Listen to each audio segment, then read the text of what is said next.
Alright, let's do a little bit of GameCube homebrew on the Wii. First, a little bit of explanation. There is no native Wii homebrew as of yet. The reason being is because the Wii uses an RSA encrypted operating system. We have absolutely no understanding right now how to load native code on the Wii. But the Wii is GameCube 2.0. It's a GameCube with a faster drive, more memory, USB, Wi-Fi, all the technology that would be standard today. Now, because of that, it also has the GameCube compatibility mode, meaning all of the homebrew for GameCube will run directly on a Wii. The only problem is you need to get the action replay and the soft mod, which is kind of hard to get nowadays because if you've seen the previous segment about the GameCube soft mod, you'll understand why. Now, another problem is Nintendo has recently been rolling out the 3.0 and the 3.1 update as of this. If you have a 3.0 update or higher of your Wii system settings, which you go right into your preferences and just take a look, you will not be able to load action replay. I don't know why they did this. It really didn't have any kind of impact on the bootleggers or the homebrew. It only had an impact on Daytel and Code Junkies. Don't know what to say about that. Now, I know I'm going to get a lot of questions about this, but getting inside the Wii, you're going to need special tools, mostly a tri-wing. Now, I got my hands on something called a Zuzen Access Toolkit. And this is a toolkit that comes with all of the current bits needed for opening practically anything. The top row has a whole bunch of the bits for GameCube. It's got Xbox 360, Xbox One, PlayStation 2. It's got the Nintendo security bit. It's got Torx, security Torx, Phillips flathead.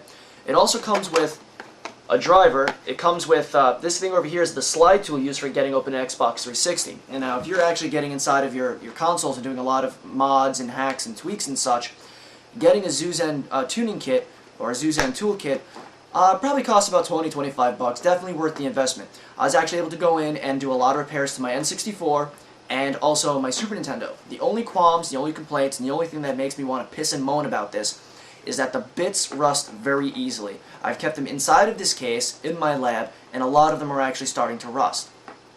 It happens when you have slightly inexpensive tools.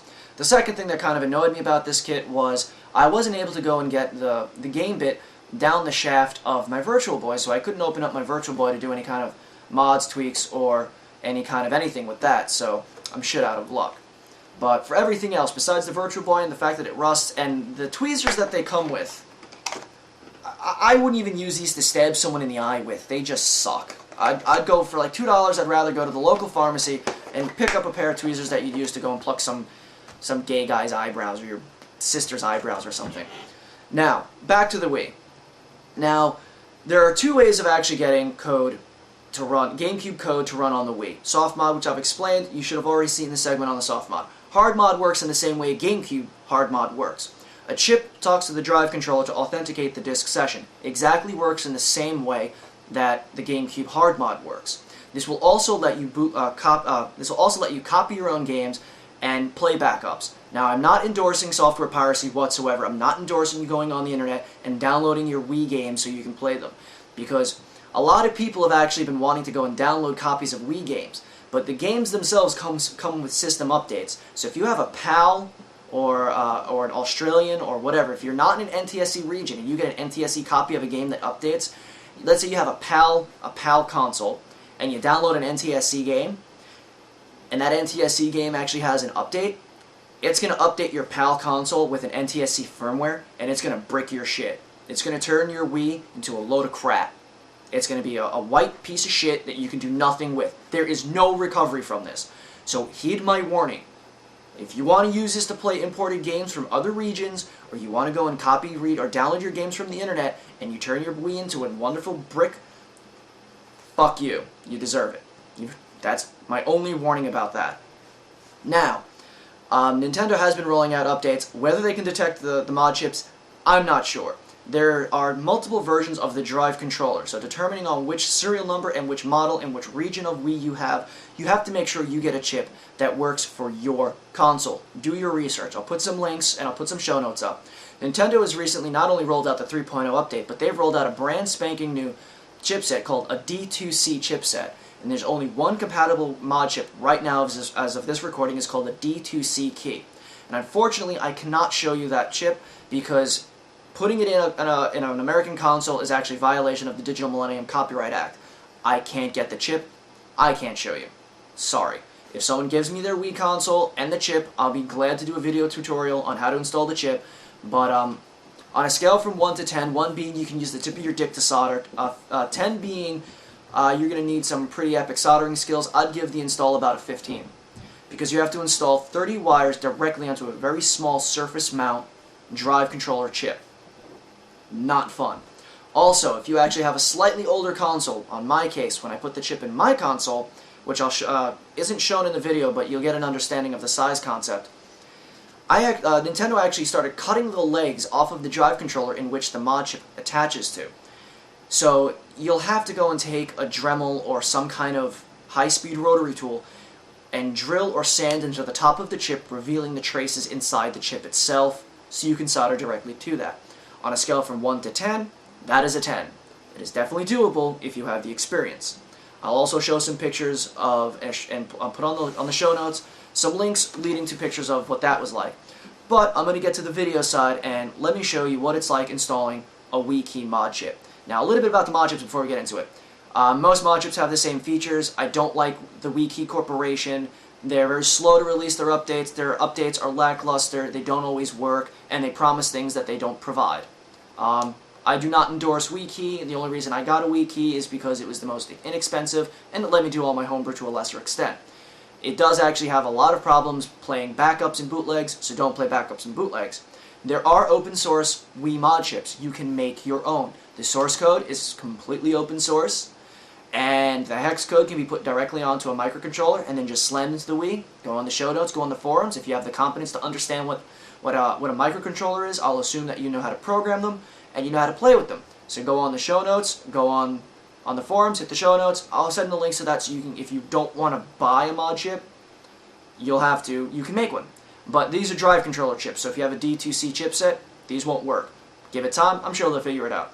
Let's get over to the hardware side and get this Wii modded. Here we have in front of us a Wii and the Wii optical drive. I'm not going to go into the details on how to take apart your Wii. There's plenty of information online about that. Necessary tools are a soldering iron. I would highly recommend a 15 watt. Do not use 35, which I'm using. I'm skilled at this, so I'm confident that I won't screw anything up. Solder. This is actually kind of really thick solder. You might want to get some thinner stuff. Desoldering braid, because shit happens. And you might need some really, really thin magnet wire or 30 gauge wire. This, in fact, is called Kynar wire. And we're going to need a mod chip of choice. In our case, we're using a clone of the Wii Key. This is a United States quarter. Just to show you the size comparison of a quarter compared to the chip itself. Once you take your Wii apart, there's going to be a drive controller on the chip. Make sure your chip is compatible with your drive controller. To this day, most if not all chips, including the homebrew, are compatible with the drive controller. Now your chip is going to fit on top of a specific spot on top of the Wii controller. If you have a homebrew one, you're going to have to go and solder in some wires using 30 gauge Kynar wire. Of course, when you go and select a chip, make sure you're getting the features that you require. Upgradability is nice. Make sure it's not too difficult to install. So we're going to go to an alternate shot and I'll show you installing this really psychotic chip. Oh, but beforehand, if you're watching this segment and you're about to go and run out and get a Wii because of all the awesome homebrew stuff you can do on a Wii, don't. Nintendo's actually been chopping off the pins on this chip, which when we zoom in I'll show you. They've been chopping off the pins of the drive controller chip where the chip eventually leads into. And if you have to do that, if they do that, you have a Wii that can be identified, or if you take it apart and it has the pins chopped off like mine was, you will actually have to take your Dremel or a high-speed rotary tool and sand away above those 3 pins to reveal the tracks. And if you are not an elite soldering god, I would not suggest doing this yourself. As you can see, the chip itself is designed to specifically fit on an area of the board. And what I've already done was fill in one of these little holes with a little bit of solder. That way, what this is going to allow me to do is place my chip precisely where it needs to go, then heat this pad up, and then once you remove it, now that chip is firmly in place. That will not move around, so now you can work on it. Then we get the second hole, and that is going to be our power right there. Then you have these 3 points. Now, can you see how fine these pins are? As I said, Nintendo has been actually chopping off 3 of the pins on this chip. This is the drive controller chip. The mod chip is going to tell the drive controller chip to authenticate the disk session and allow you to load your alternate code. Now, by chopping off these 3 pins, the mod chip can't communicate to the drive controller to tell it so. So you're going to have to take a Dremel or some kind of rotary tool and sand into the top on the edge of this connector. And unless you're really good with precision tools, that is a very difficult task to do. Now from this point on, it's just a matter of tacking down the rest of the wires. Easier said than done for some. Like this soldering iron's tip is way too big, and I honestly don't think I'm going to get it done. There's one. And of course, if you get these solder spikes, it's going to take a little bit of desoldering braid.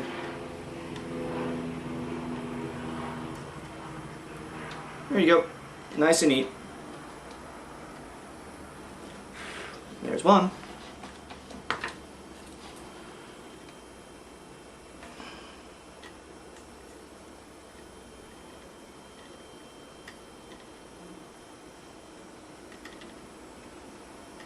Okay, this one's being a bastard, so I'm going to take some 30 gauge Kynar wire, and I forgot my wire clippers. So now that I got wire cutters, what I've done, where am I? What I've done is I made a small little hook out of some 36 gauge Kynar wire. Or 36 gauge, you don't need Kynar. And what this is going to do is I'm going to solder it to the little foot, and then I'm going to loop it back over. And that's going to help me make my, my connection.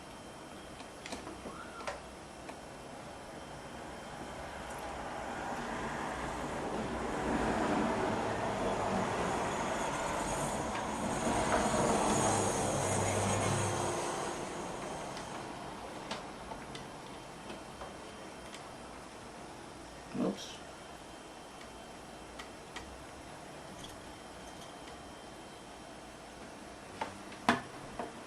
And then with our wire cutters, I'm just going to clip it.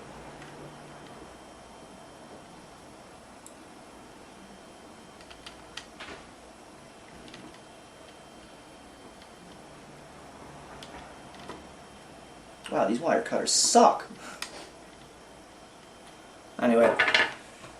And that's the process. Do it for the next 2 wires and your mod chip is complete. As you saw, the installation isn't very hard. From a scale, again, from 1 to 10, I'd give it about a 5, maybe 6. It's not moderately hard. I think the hardest part is first buy your Wii. Then, get your toolkit.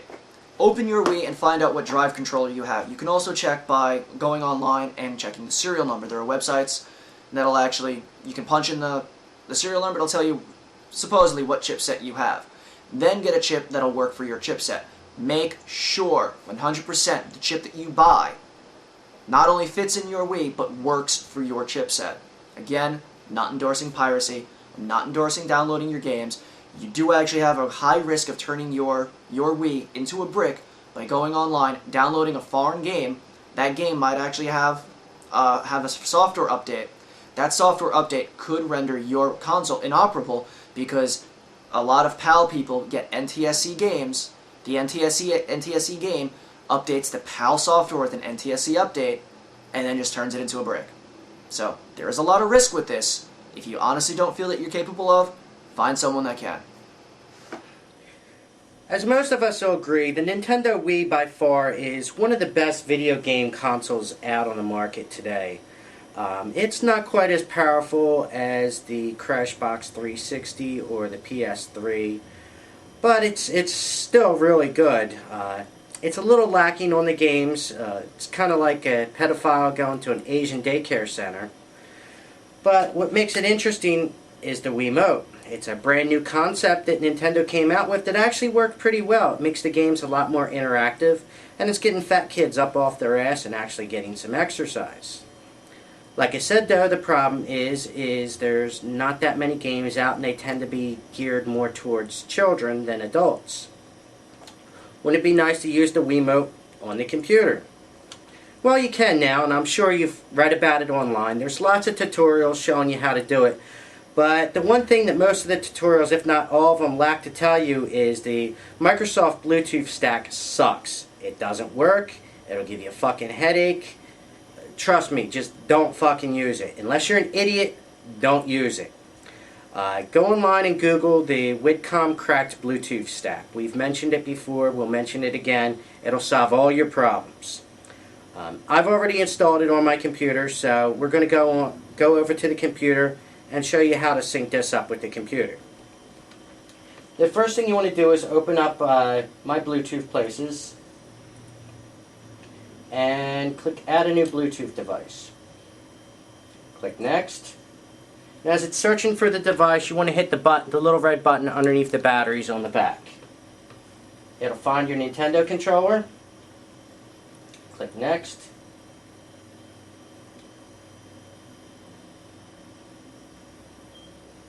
Now it's going to ask you for a Bluetooth security code.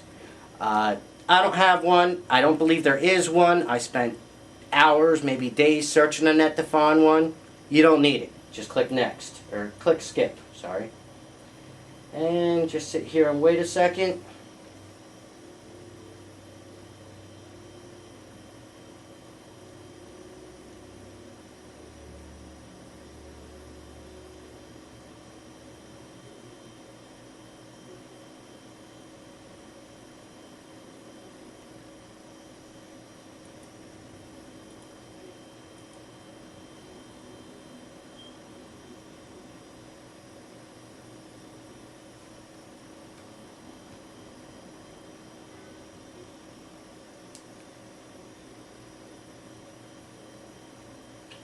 And it finds your Nintendo controller. Click the little box next to it and click Finish. And now you're powered up to the computer. Now what you're going to need is, now you need to download a program called Win-In Remote. Basically we use this to interface our computer to the, or interface the Wiimote to the computer. I have it up and running already. Here it is here. As you can see, the Wiimote responds. If you notice these, I forgot to mention that, if you notice these tea light candles that I have on top of my monitor, that's because I haven't gotten around to creating a infrared LED array to put on top of my computer. Because, as you know, the Wii has a little light bar you sit on top of your TV. Tea light candles put out a good amount of infrared light that most people don't know about. And, as you see, it works fine. First thing you want to do when you open up this Win-In Remote programs, go to the option and initialize the IR sensor. This can detect motion, but your mouse is going to be all over the screen. It's going to be a fucking nightmare. Then go to your options, go to Preferences, and where it says Cursor, click IR Sensor. Click Apply, and then once it's done, see? Moving my mouse across the screen.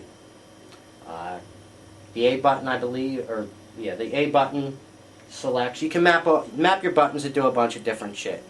But I hope you found this useful, and for more information, links to the software, and any other tips that I can think of later on, check the show notes. You should know the website by now, BSoDtv.org, or hit us up on IRC at irc.bsodirc.org. In this segment, we're going to do a little bit more RF modding to some of your gear. In this case, I've got some wireless sticks. I got Bluetooth and USB. But before we get into the sticks, let's get into some of the tools that you really should have on hand. Soldering iron, 35 watt, make sure your tip is as sharp as you can get it.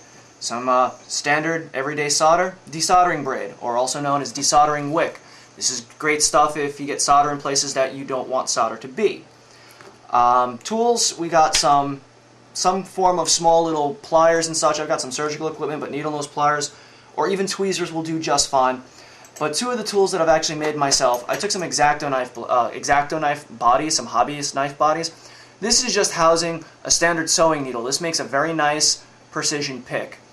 This is actually one of my homemade lock picks, also inside of an X-Acto knife or a hobbyist knife body. Also good for poking around some very small surface mount stuff. Cutters, strippers, having some kind of desktop vise, which I've got right here. I'll zoom up into a little bit later. Multimeter, continuity check to make sure that all your connections are nice and solid. And you'll need, of course, some kind of coax cable. The cable that I'll be using in this segment is LMR 100. You can also use something called RG316. However, it's only rated for 1.6 gigahertz. In short runs, it will work, but I wouldn't recommend it. This cable was actually sacrificed out of an old laptop. This connector on here is actually a UFL or a high-res connector that plugs into a mini PCI Wi-Fi card. This is the antenna that actually went inside the screen itself. It's not a very great antenna, but it's still better than the printed circuit board mount that you have on top of these cards. I'll put a little bit more detail on where to get your coax and what kind of connections you can use. Because these cards are so damn small, it's really damn near impossible to get any kind of LMR 195 or anything soldered to them. So you're going to need to have some kind of brain cells. You need to have an IQ above room temperature, and you need to be a little bit ingenuitive. As for the cards, these I just call wireless sticks, and this is a Bluetooth. This is a Wi-Fi, got more Bluetooths, got another Wi-Fi. Opening them up is relatively simple. You just stick your thumbnail or another flat object. I would not recommend using any kind of like screwdrivers because that will mar the sides. You put your finger on the side and they'll just pop right open. They just have little pop tabs, just like any household remote control will. Here's a Wi-Fi card one. Just stick some kind of plastic tool or your fingernails in, slide it down, just like you're cracking open an oyster or a shell of some sort. So that shouldn't be all too hard. If you cannot get these things open, again, I really don't feel that you have the intelligence or the technical competence to be messing inside one of these things, so don't do it. I'm going to go and, because these things are really small, I'm going to go ahead and readjust some of these in my desktop vise and readjust the camera so we can get a better angle and understand what the inner workings of the antennas of these are and how to modify them so we can solder some coax onto them. Here we have the internals of a D-Link DBT120 Bluetooth USB adapter. Now, if you notice real closely, you'll see this track right here. This will lead all the way into the signal of what should be an RF box. There's no RF shielding over here, which I'll explain in a moment. This is the antenna right here. If you've noticed that there's no ground plane.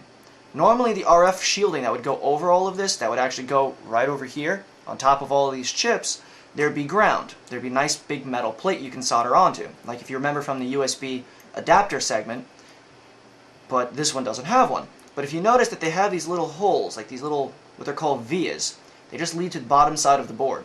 And they also have this nice silver bead of solder all the way around. That can also all be used for your ground. And what you can do is you can just take your coax and solder it like so. But what you have to do is you have to make sure that you actually sever this wire right here and make sure you pull away the signal from the antenna right here. So you're just going to take a razor blade, or even I can even use this pick, and I'd scrape away until this track was completely broken and this antenna was now deactivated. Then I can use the pick as well to scrape away a lot of this green lacquer and then tin this solder track. But you have to be very careful. Don't use an insanely hot soldering iron because the heat that will be conducted into the track could conduct so fast that it just makes the track burn straight off of the board. So this would actually be a worst case scenario. This adapter is very difficult to modify. I'd stay away from it if possible, but usually when you buy a USB wireless stick, Wi-Fi, or Bluetooth, you don't know what you get until you've actually purchased it, unless you can get the FCC ID. If you remember in previous segments and previous episodes, I've used the FCC database lookup quite a few times to get internal pictures of all of the USB adapters before I purchased them. here we have the internals of a very generic, like, $11 or $8 USB Wi-Fi adapter. It's actually based off of a Xidas 1211 chipset. Over here, there's this ceramic inductor. An inductor is a coil of wire, and this inductor over here will actually take the place of that coil of wire that was on that printed circuit board. This is actually a very poor antenna. It also, this is the signal wire right here, and then it leads straight up this way to an inductor, which fools the card into thinking that there's a set amount of wire. Now, later on, most likely in an episode or two, I'll be getting into antenna design so you can understand why this doesn't work very well. But here's also a very awkward property that I've noticed that a lot of manufacturers are doing. This wire coming underneath the RF shield is usually the signal wire. This is where your signal comes from. But if you notice, it loops back around to the metal shielding. And if we actually take the multimeter and put it to a continuity test, we can verify that the shield and the signal are tied together. And this is not a good thing. This is a very bad idea. So what you have to do is, first you'd have to remove this component right here. The second thing you'd have to do is actually break away to make sure that the shield is now separated from the signal, because that is just not a good thing to do. That's just, I have no idea. The only thing I can think of, I've talked to Ophidian, I've talked to Dave, both of them into amateur radio, as well as 2.4 gigahertz wireless. That's their jobs, and neither of them, nor any of their engineering friends, can understand why this was actually made like this. The only best guess is to try to create a very, very crappy, unbalanced dipole antenna. So, if you wanted to take that off, you would take your soldering iron. Now, I'm going to try to do this on frame, but this is very difficult. And you would heat up one side. Now, I would recommend heating up, like this pad over here is actually tied to nothing. Absolutely nowhere, nothing, nada. We take our continuity tester, nothing. Not hooked to shield, it's not hooked to ground. So, that pad is just there to hold that component in place. So we're going to take our soldering iron, we're going to take our pick, we're just going to heat this up, and boom, it's gone. It was that easy. The end. From there, you just go and take, like I said, you take a very small razor. In this case, I've got a surgical scalpel, and we would just cut this track, which is very hard to do without shaking everything. But either way, once that track is cut, it's a matter of just taking a little bit of solder. I'll probably do this off frame so I don't make the segment too long. So take a little bit of solder, pre-tin it there. You can use the shield as ground, as always, or you can either just solder directly onto here. Using your continuity meter, you can actually find other various points for your ground. Usually any kind of shield or any kind of like negative voltage return can be used as a ground point. From here, you just solder on your coax as normal. You put your center conductor coming out of the coax, coming straight out of the signal, and you'd solder your ground to the ground, just like we did with the USB sticks, the USB adapters. It's just this is a much smaller scale.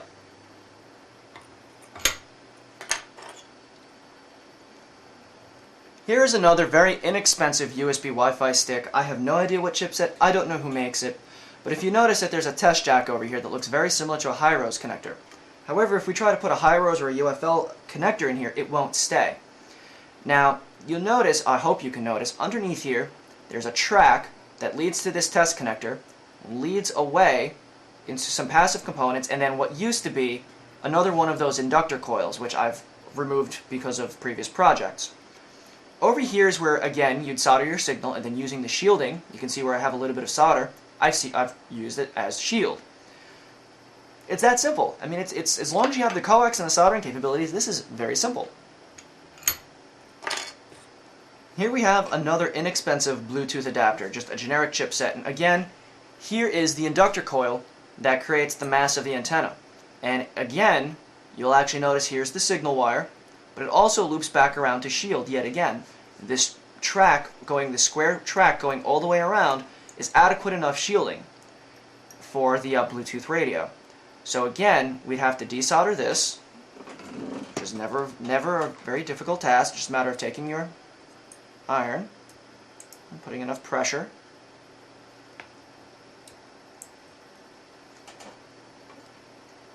There we go. Completely removed. That was the amassment of the antenna. Again, you'll have to go in and you'll have to separate the signal trace from ground, because this is just not a proper way of doing things. Like I said, the reason they do this is to create a balanced or unbalanced dipole antenna. So you go in and you break that away a little bit. You solder your signal to the signal, and you solder your shield to your shield. Just like the USB, just like PCMCA, just like everything, just a lot smaller.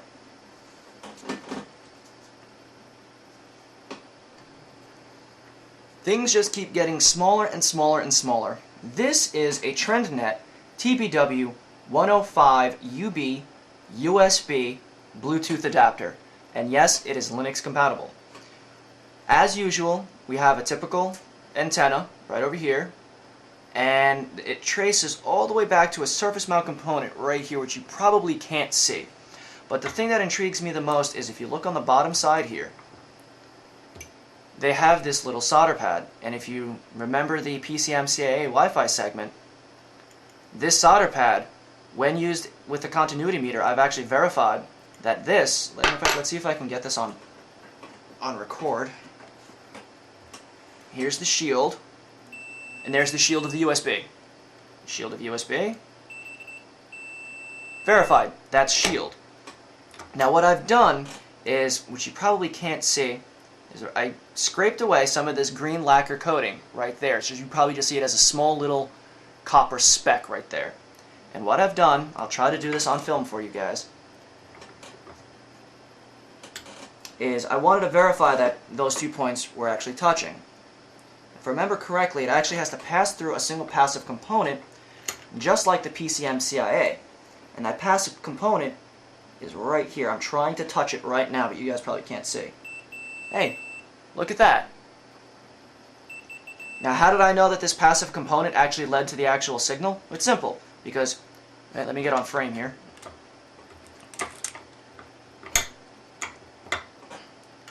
It's actually quite simple.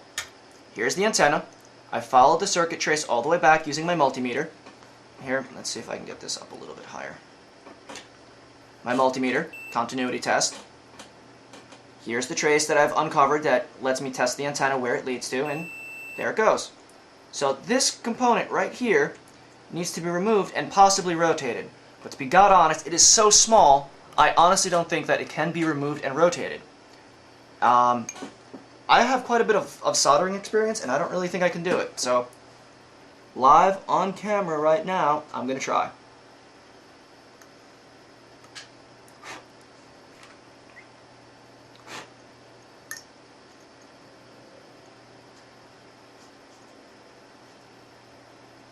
Wow, this thing is really small.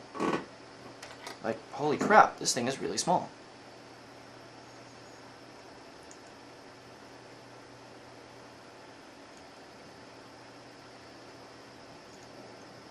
Wow, I honestly don't think I can move this. I think the best idea out of this is just take it and throw it away. I got one side.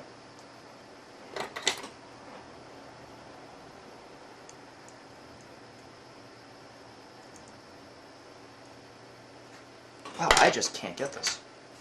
So, yeah, this is very difficult. If you don't have an insane amount of soldering experience... Oh, I just lost the part. Oh well. No big deal. I'll just use a solder blob to bridge it. No big shit. But, once you reroute that component, you'll actually re-enable the solder pad on the bottom side of this adapter, which will allow you to add an antenna.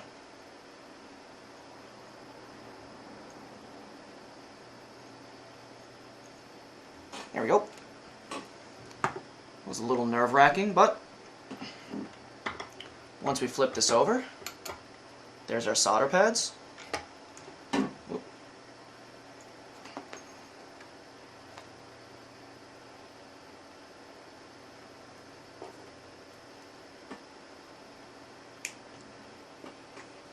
So we've got the card, I've got the antenna prepped, or the coax prepped.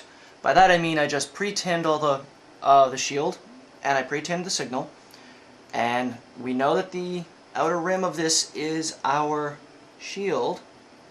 Add a little bit of solder, and we're going to add a little bit of solder to the inner ring, which we know is our signal, and we're going to take our wire, we're going to solder on our signal.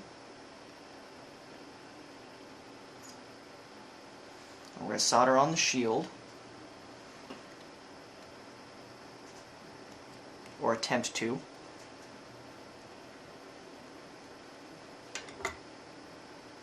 There. That should be a little bit easier for me.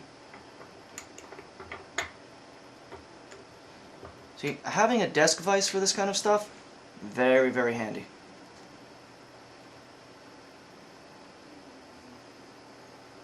Also, while I was prepping the card, I realized that the component that was mysteriously flung into the air and lost completely makes absolutely no substantial impact in the performance of this, because that was only to balance the load of the antenna itself. So what I did was I ran a continuity test, and I found out that the solder pads that thing hooked up to was completely useless towards this pad here. So we have this pad hooked up, and we've got our shield, so bring this to our shield. That works. Now, hopefully when I hit this center conductor, it doesn't go off. Okay, we've got a short somewhere. Let's take a look at our signal conductor. Yep, there's a short somewhere. So I got to go back in, and I got to figure out where this short is. In fact, I think I can actually see it. So here's where we'll take some desoldering braid. And the desoldering braid, or the desoldering wick, as it's called in some places, will suck up all of the excess solder and make this a lot easier to remove.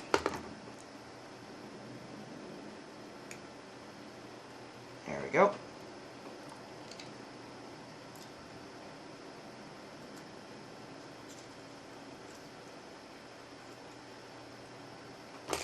Now we have a nice, fresh, clean slate to try yet again.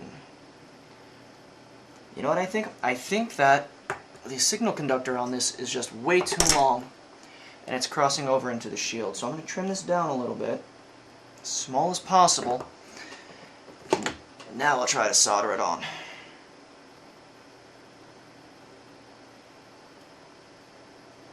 It helps if I had solder on the pads.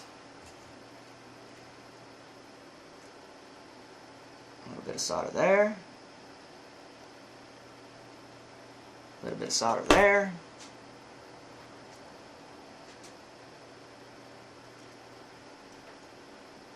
Solder in signal. Solder in shield. Looks like crap, nonetheless. Now we're going to take our multimeter, and we're going to go to the shield, then the signal.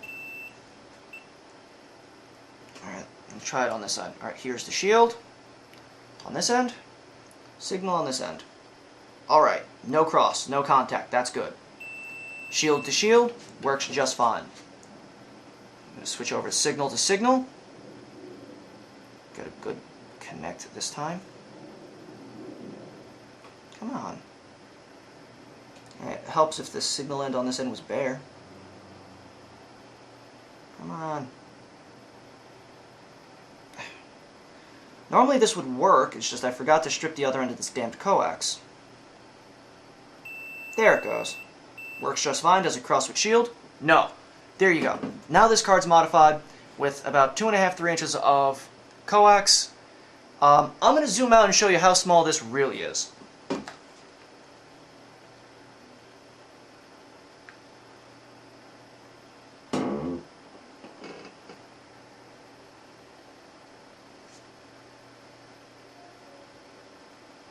Yeah. This card's about the size of my thumb. This coax is just a couple of millimeters in diameter. And, like I said, if you don't have very good soldering skills, I would try to stay as far away from USB sticks as possible. Hope you enjoyed the shot of my crotch. I hope you learned something. Hit the show notes that are on the forums for a little bit more tech info. Or for if you need some help with your technique, you can always hop on BSoDIRC.org. Hop on IRC and give us a chat. Alright, buggers, piss off. I'm done with this. Hey everybody, I'm Dortz, and this is the BSoD tutorial on controlling user input. I'm dealing with users. Rule number 1, the user is retarded. Now, it's kind of an unfair statement. There are users out there who are not, but are just malicious and mean and want to break your code. But hey, that's allowable. This is only just a couple of things that you can do to prevent malicious people from breaking your code, or just plain user retardation. So, first thing to notice, we have the string class, and that will come up later. And we have a function multiply, which just takes 2 double values and gets an int back. We've got a double, which we preset to 1.3, a couple of variables to play with. String is declared just like any other variable. And we saw how to take in integers here. Typecasting. Now, this double take int is a typecast. Now, it's telling the compiler that in this instance only, take this integer value and treat it like it is a double value. So, multiply needs a double-double. It has x, which is a double. And for all intensive purposes, take int, which in this case is a double. So, let's drop right down to multiply, see what it does. It's just your double times your double. But the key here is it returns an integer. So this is called clipping, trimming, whatever. All it does is when it gets back up to here, it's gonna lop off that decimal. So if I sent it a 3, it's gonna come back a 3.9, but as an integer, so it's gonna lop off the 0.9 and be just 3. As I state here, same can be, found by just taking variable minus variable mod 1, which will just leave the remainder of the decimal places. But, so there's clipping. How about a hypothetical menu situation, where you want options 0 to 4. Whoa! No, I cannot use mouse. Options 0 to 4. There we go. Now, I'm sure I did this in previous tutorial somewhere. Probably the while loop one. But hey, here it is again. I have a while loop. I have a Boolean flag set to false. So while it is not good input, it takes input. And it's just going to take in an integer value, check that integer value. If it does not fit in the required space, it redundantly calls it false, kicks back until it gets something that's good. The problem is, this does not protect against the G as a number situation, where the user inputs G here, it's going to make everything go to hell. Now I'll demonstrate that when we get over to the compiler side. But how to avoid doing that is to use strings. Remember, we have s is our string value that we declared previously. So we have enter a non-zero integer. So let's say he enters a v.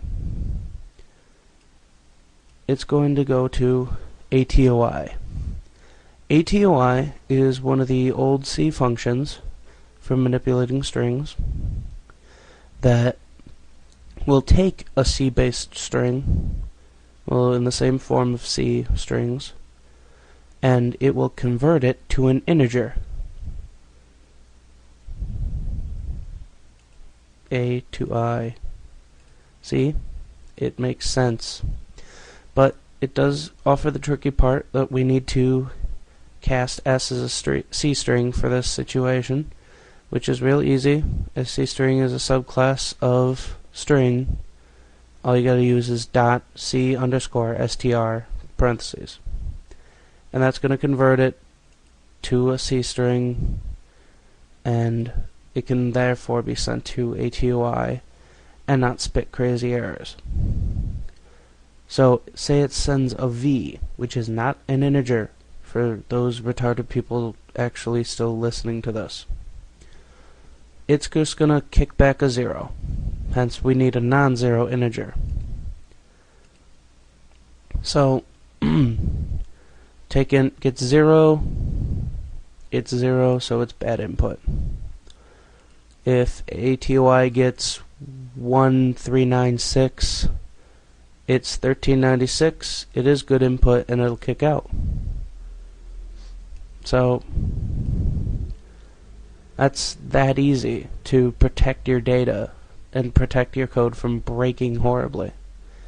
So I'll see you on the compiler side to make sure that this stuff actually works. So over on the compiler end, notice I have already compiled it, the old method, G++, and it kicked out something a little interesting that I wanted to point out. It will give you a warning that you are converting an integer from a double value, which this is where we send from multiply, we return an integer after multiplying the two doubles. So it's informing you that you intend to clip. But hey, that's nice of it, I suppose. Let's jump right into it. Say we need an integer 5.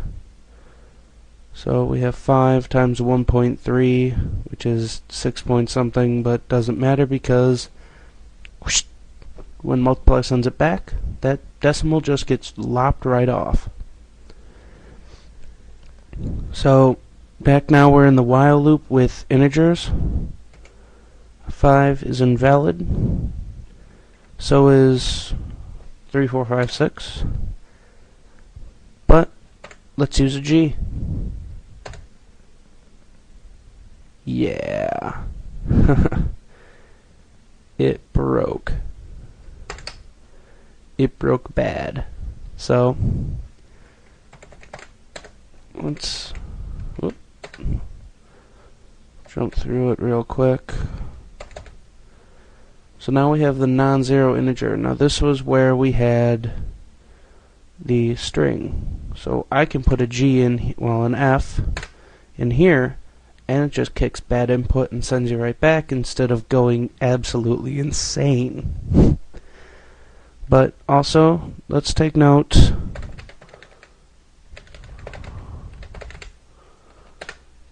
that there are input buffers for strings, and a space denotes the same as a enter character.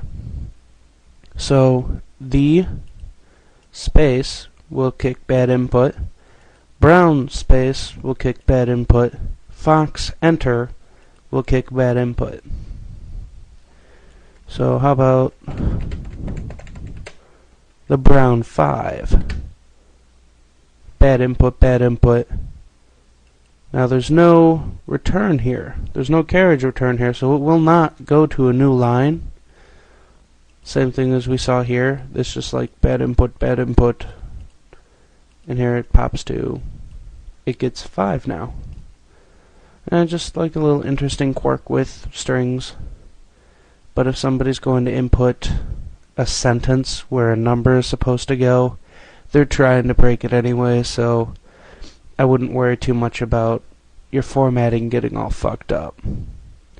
I mean, you could put redundant formatting in there, but so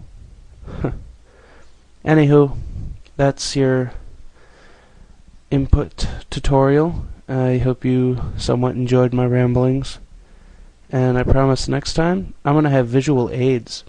because I'll be going over some crazy stuff. So, later. Hello, this is Metatron, and today I'm going to be talking about Linux and wireless tools for it. I won't be going into a huge amount of detail as it'd be hard to do in one segment, although I will give you a good overview of how they work and what they do. I strongly recommend that you perhaps Google them if you do find them interesting. I strongly recommend that you actually read the screen captures, as I will not be giving out each individual command. Linux is actually a fairly simple operating system to use. It just takes a little practice. When you're dealing with wireless networking in Linux, you're dealing with multiple modes which are possible with the actual wireless card itself. The general mode you'll be using most of the time when you're connecting to your access point at home or when you're out and about will be managed mode. But other modes are quite useful. The one you'll probably most use often will be monitor mode, which allows you to passively sniff the network data, so you don't actually have to associate with the access point itself. A lot of the tools I'll be showing you today will actually be using that mode. Other modes, promiscuous mode, which is used in a similar fashion to monitor mode. It's used by sniffers quite a lot. Unlike monitor mode, it's less passive in the sense that you usually have to associate with the access point itself. Ad hoc's another one which is used from time to time. Basically, the network, if the network's ad hoc, each node will forward the data from other nodes. I suggest playing around with them, trying them out. Just really sort of playing with them is probably the best idea. Another mode which is very useful is master mode. Master mode allows you to set up an actual access point with your laptop or PC or wherever you've got your network card connected to. The next thing I'm going to be talking about are 802.11 frames, which are used wireless networking. The best way to actually understand wireless frames would be to actually get a copy of something like Wireshark and then capture data while you're generally using your network and actually looking at the contents of everything you capture. It'd be hard to actually go into a huge amount of detail in one segment. The best way to actually understand it would be to do a search on Google and then read the available material. But I can give you a brief overview in this segment of what it does. The 802.11 standard defines various frame types that network cards and access points use for communication, as well as the management and control of wireless. Every frame has a control field that depicts the 802.11 protocol version, frame type, and other things such as is WEPON, is power management active.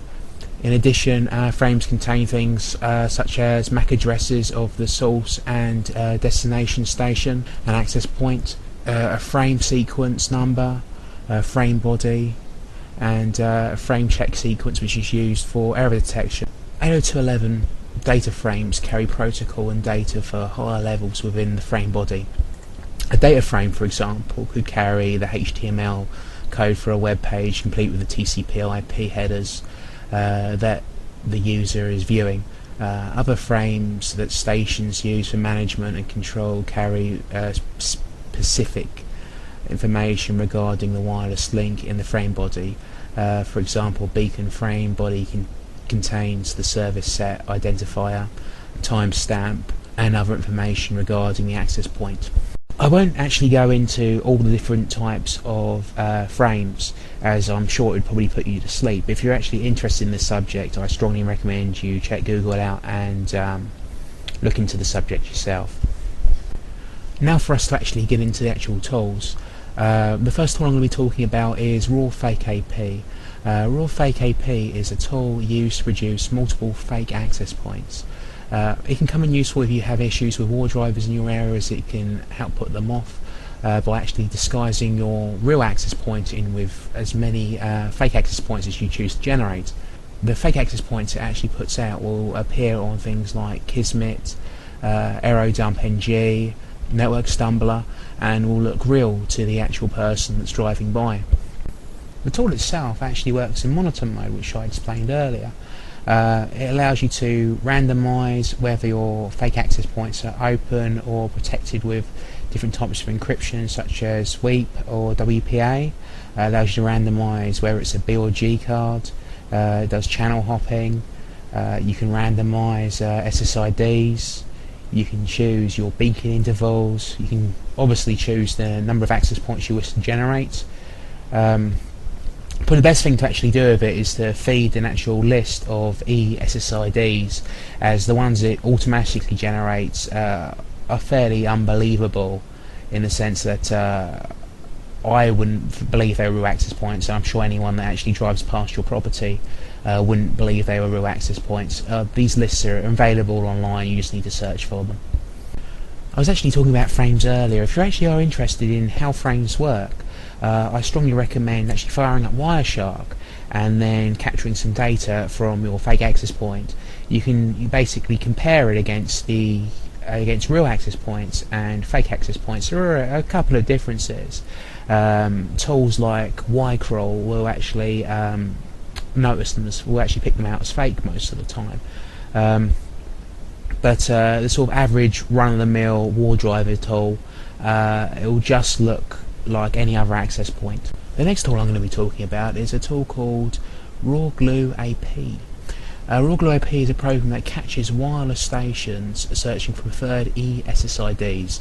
The tool catches probe requests, sends back appropriate probe responses. It tries to capture authentication and association requests. Again, the actual understanding of different kinds of frames will actually allow you to better understand this particular tool. This type of tool is really useful. Rather than actually attacking the access point itself, you're trying to go after the actual clients trying to connect to the access point. There are other tools similar to this, such as Karma, which is an actual better tool for the job. The only problem with it is you really do need to use the modified MAD Wi-Fi drivers to get the best out of it. This can be an issue for some people due to the actual MAD Wi-Fi drivers themselves require you to have a Firos-based wireless card. The nice thing about raw fake AP over, say, Karma, although it doesn't capture as much data and it doesn't do sort of as good a job, it does work with pretty much any card that I've tried that supports monitor mode. It's a very simple program to use. If you actually want to know more information about what it's doing, the best way to actually understand it would be to fire up Wireshark. Now, Wireshark is an excellent program. I'm not going to go into a huge amount of detail with it, but I strongly recommend it for actually understanding how an actual network works, whether it be a wired network or a wireless network. I spoke about this tool briefly earlier. The tool's called Karma. Karma is a set of tools for assessing the security of wireless clients at multiple layers. It does a very similar job to BSoD, but it does it slightly better due to the modified MAD Wi-Fi drivers. It has a wireless sniffing tool for discovering clients and their preferred and trusted networks by passively listening for 802.11 probe request frames. An understanding of frames will actually allow you to better understand this tool. The next tool I want to talk about is a tool called BT Scanner. BT Scanner is a hugely popular tool for scanning for Bluetooth devices. I simply use the ls USB command to list all USB devices currently plugged into my laptop. You don't really need to do this. I solely do it just so I can see that my device is actually plugged in and running. When you run the BT Scanner command, it will actually bring it up for you. BT Scanner itself will give you a list of options when you first run it. You generally want to hit I first to do a scan for all active devices. You can do a brute force scan, although depending on the address range you give it, it can take quite some time doing an entire scan. Although it can be quite useful if we're looking at things like Motorola phones, and I know other phones can be set to actually hide. Phones like the Sony Ericsson has an option for it, although it's not on by default. This actual program can be very entertaining, whether you're sitting at a pub with your laptop or just sitting outside, seeing what people actually call their sort of phones and their Bluetooth devices. The actual BT Scanner itself will actually display a series of information, and it will display the time it actually discovered the object, it will display the address, it will display the class, the name, and so on. This tool can be a lot of fun to play around with. It's very easy to use and well worth installing and running. The next tool I want to talk about is called T-Bear. Now tbear is very similar to BT Scanner and does a lot of the same things. It will actually scan for active Bluetooth devices. It will also do a brute force scan using TB search. I tend to find BT Scanner is a slightly easier program to use, and it's certainly more integrated, although depending on your personal tastes you can pick and choose for them. tbear does offer a few other options. It has a DOS tool built into it, although it's not hugely useful. It's something you can play around with. It can be slightly harder to install for new people to Linux. I've had people tell me that they've had issues installing it. It's a matter of practice, really. The more time you actually spend with Linux, the easier you'll find it. If you're actually playing around with the DOS tool in tbear, you actually have to provide it with the actual address of the device you actually want to attack.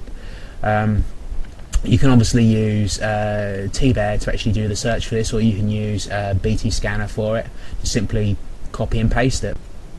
Next tool I want to show you is a tool called Redfang. Redfang is a small proof of concept application to find non-discoverable Bluetooth devices. This is done by brute forcing the last 6 bytes of the Bluetooth address. Again, this tool is not particularly necessary nowadays, as you can do a brute force scan inside of BT Scanner. You can also obviously do a brute force scan from tbear. It's one of those things where you can use it if you want to use it. It's all about personal taste, really. With Linux, there's lots of programs that can do the same thing. Some do it slightly better than the next. It's a good idea to actually play around with them, find one that you like and use it. Redfang is a very easy tool to use. By simply going into the directory which you actually built it in and doing the /fang command with a -h, it will actually bring up the help list.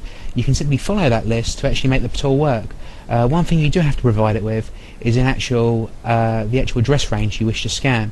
I'd strongly recommend playing around with this, although if for some reason you can't build it, you're probably better off using BT Scanner, as BT Scanner, if you're say on Ubuntu, is simply an apt-get away. The last tool I want to talk about today is a tool called Car Whisperer. Car Whisperer is used to connect to and log information from things like Bluetooth headsets and hands-free kits in cars.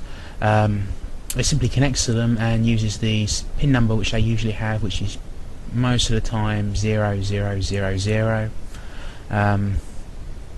Very simple tool to use.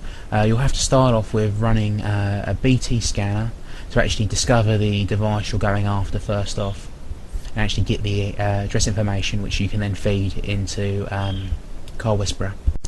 Another feature of Car Whisperer is the ability to actually play sound over the actual device that you're connected to. This can be incredibly funny, particularly if you're at somewhere like Starbucks or you're near a load of taxis. You'll tend to find a lot of Bluetooth headsets near these places, and if someone's talking to someone playing some random noise, whether it be something like a small sample of porno music, a lion roaring, it can be any kind of random sound you want, or a specific sound. I've got to admit that there's nothing funnier than seeing someone ordering something and some like dodgy music opens up in the background. The expression on their face is sort of priceless, really. As you can see, once you've actually discovered the device with BT Scanner, you can copy and paste it into Car Whisperer itself. Unfortunately, I was actually filming this inside my home, so I had to use a Bluetooth device which was in pieces, really. But you'll get a much better result if you're actually out and about doing it rather than sat at home. Like a lot of Linux tools, by simply doing the // and the name of the tool you actually want to run, and then doing the -h, it will actually bring up the help file for you, actually give you each of the options which you have to feed into it. With Car Whisperer, as long as you've got the address, there are a few other bits of information you need, but if you follow the actual help, you can actually get it running perfectly fine. The file that it outputs to is playable back by tools such as Audacity. I hope some of the things I've talked about today have interested you enough to go out and find more information. There are other tools that I haven't mentioned, particularly for Bluetooth, such as Bluebugger, BlueSnarf, and tools that run on phones, such as Bluva. The main reason I didn't mention these was the fact that they're reliant on people having older phones with a number of different security issues. I wish I was unable to come up with these phones in short time, which pretty much eBay is the only place you're going to be able to find these phones nowadays. If you have any questions, feel free to email the show and I will answer them to the best of my ability. I'm certainly not one of the best speakers in the world. I'm usually better in text.